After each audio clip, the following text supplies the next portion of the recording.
थलापति विजय एक नाम जो तमिलनाडु में ही नहीं बल्कि इंडिया के लोगों के दिलों में भी बसता है।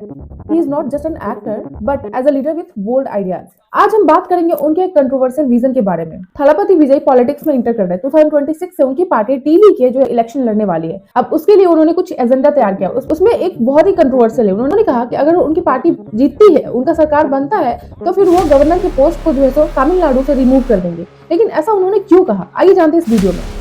Why the governor role is under question?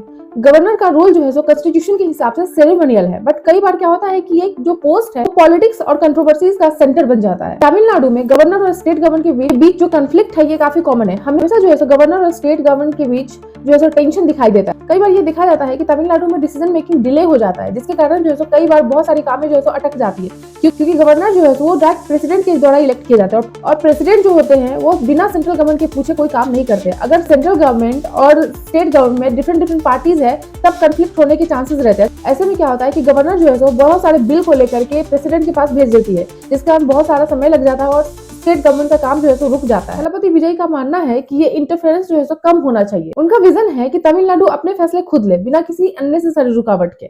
विजय थलापति का कहना है कि गवर्नर का पोस्ट एक जमाने में जरूरी था, बट आज के टाइम में स्टेट गवर्नमेंट ज्यादा इंडिपेंडेंट और अकाउंटेबल होना चाहिए।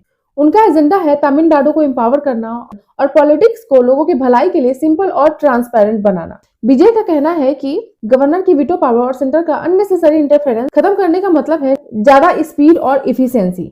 विजय का फोकस है तमिलनाडु के लोगों का डायरेक्ट बेनिफिट। और आपको पता है कि इस पे पब्लिक का रिएक्शन क्या है? लोग इस मूव को बोल्ड और रिवोल्यूशनरी स्टेप मानते हैं। कई लोग विजय को एक सुपरस्टार के रूप में नहीं बल्कि एक लीडर के रूप में देखते हैं, जो तमिलनाडु के फ्यूचर के लिए काम करना चाहता है। थलापति विजय का सपना है strong and self reliant Tamil Nadu. क्या ये विजन सिर्फ एक ड्रीम है या फिर रियलिटी बनेगा, ये तो वक्त ही बताएगा। लेकिन ध्यान देने वाली बात यह है कि अगर हम गवर्नर के पोस्ट को स्टेट से हटाते हैं तो कई सारे कॉन्स्टिट्यूशनल अमेंडमेंट करने पड़ेंगे। आपकी क्या राय है, गवर्नर की पोस्ट को स्टेट से हटाना चाहिए या नहीं चाहिए? प्लीज कमेंट करके जरूर बताएं। मिलती हूँ मैं आपसे नेक्स्ट वीडियो में, तब तक के लिए जय हिंद। மக்களோட மக்களா அவங்கள ஒருத்தனா அவங்களுக்கான ஒருத்தனா எப்பவும் மாறவே மாறாத அந்த குணத்தோட மனசோட களத்துல நிக்கிறது தான் எங்களோட நிரந்தர அரசியல் பாதை. இப்படின்றதுக்குள்ள வந்துடும் 2026 எலெக்ஷன் கமிஷன் அப்படி ஒரு போருக்கான ஒரு நாளை குறிக்கும்ல.